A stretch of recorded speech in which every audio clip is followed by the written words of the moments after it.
दोस्तों, जैसा कि आज हमारे देश में पहलगाम हमले को लेके तमाम बातें चल रही हैं, इसको वक्फ बोर्ड से जोड़ा जा रहा है, इसे कश्मीर के जिहादियों से जोड़ा जा रहा है, पाकिस्तान से जोड़ा जा रहा है, केंद्र की साजिश बताई जा रही है, विपक्ष की साजिश बताई जा रही है। तमाम चीज़ें चल रही हैं जो कि हमारे हिसाब से बिल्कुल भी सही नहीं है। मुख्य बिंदु की तरफ किसी का ध्यान जा रहा है कि नहीं पता नहीं, पर जो ये जिहादी मानसिकता के लोग हैं, ये अपने जिहाद के लिए मानवता को चूर चूर करते हैं। इनका अपना धर्म कहने को तो मुसलमान है, जिहादियों का धर्म मुसलमान लोगों ने कहना शुरू कर दिया है, लेकिन सभी मुसलमान जिहादी नहीं होते हैं। फिर भी जो जिहादी किस्म के लोग हैं वो मानवता को चूर चूर करते हैं, और ऐसा ही कुछ जघन्य अपराध किया है पहलगाम में। 27-28 लोगों की मौत हो गई। लोगों का धर्म पूछ करके, कपड़े उतरवा के चेक करके कि वो मुस्लिम है कि नहीं, इनका खतना हुआ है कि नहीं, इस तरह से उनकी हत्या की गई है। अगर वो मुसलमान नहीं है तो वो किसी भी धर्म का हो, ईसाई हो, सिख हो, हिंदू हो, यहूदी हो, किसी से कोई लेना देना नहीं है, उनको गोली मार दो। जिहादियों को जैसा कि समझाया गया है, या इनके मजहब के बारे में इनका जो ज्ञान है कि काफिरों को जीने का अधिकार नहीं है, और जो मुसलमान है उसके अलावा सारे काफिर हैं। इस मानसिकता के साथ जीने वालों लोगों ने इस घटना को अंजाम दिया है, और मेरे हिसाब से इस घटना के दोषी ना ही राज्य सरकार है, ना ही केंद्र सरकार है। इस घटना के कुछ तथ्य जो सामने आ रहे हैं वो ये है कि जिस क्षेत्र में ये घटना हुई है उस क्षेत्र में जाने पे प्रतिबंध लगा हुआ था, बैन था वो इलाका, जो कि जून तक बैन रहता है, और अप्रैल में वहाँ कैसे पर्यटक पहुँच गए, इस पर मंथन करने के बाद पता चलता है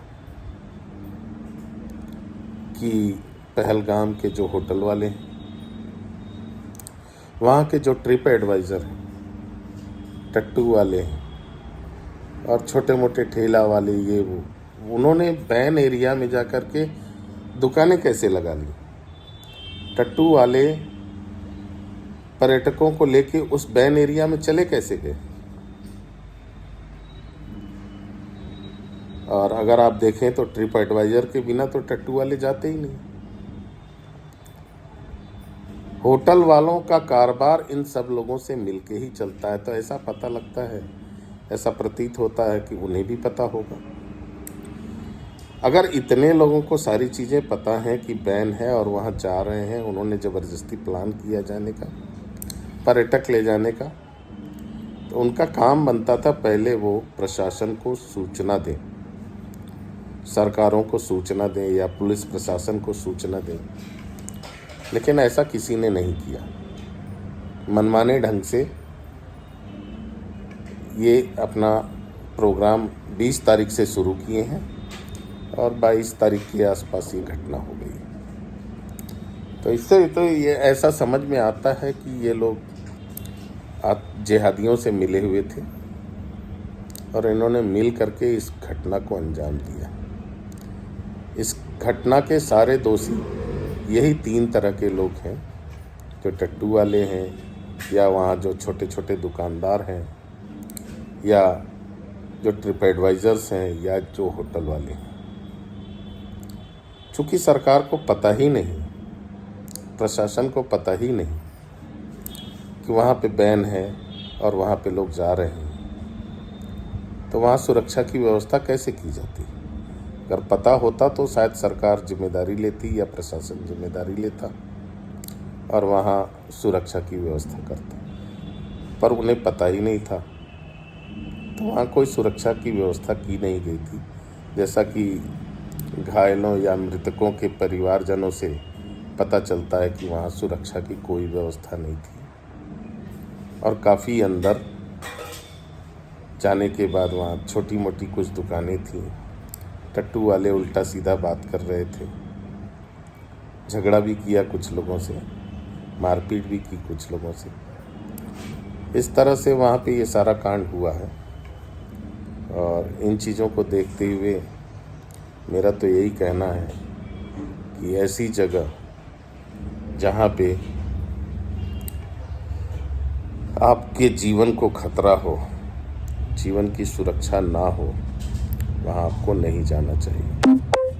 आपके जाने से हालांकि वहाँ के लोगों को रोज़गार मिलता है, उनकी आमदनी होती है, उनका घर चलता है, लेकिन उन्हें इस बात की फिक्र नहीं है कि हमारा एरिया तो स्वर्ग है, आप तो आओगे ही स्वर्ग घूमने और हम उसका मनमाने ढंग से इस्तेमाल करेंगे, जैसे चाहेंगे वैसे आपको प्रताड़ित करेंगे और आपसे पैसे भी पाते रहेंगे। तो आप ख्याल रखिए, आपका पैसा है, आपका जीवन है, आप ऐसी जगह पर जाएं ही क्यों।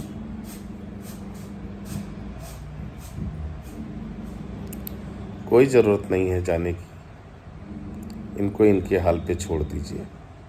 सरकार ने वैसे तो बाघा बॉर्डर बंद कर दिया है, व्यापारिक रिश्ते ख़त्म कर लिए हैं, सिंधु नदी का पानी रोक दिया है और भी तमाम तरह के प्रतिबंध लगा रही है सरकार। और आगे क्या कार्रवाई करना है उस पर भी काम कर रही है। बाकी आप लोगों से निवेदन है कि आप लोग अपने जीवन के महत्व को समझें, उसकी सुरक्षा स्वयं करें। दूसरे पे आधारित होने का कोई मतलब नहीं है। धन्यवाद। इन्हीं शब्दों के साथ आगे जो भी अच्छी अपडेट्स आएंगी वो हम आपको देते रहेंगे। बाकी बकवास अपडेटों की तरफ हमारा ध्यान नहीं है और ना ही हम उसमें विश्वास करते हैं। धन्यवाद।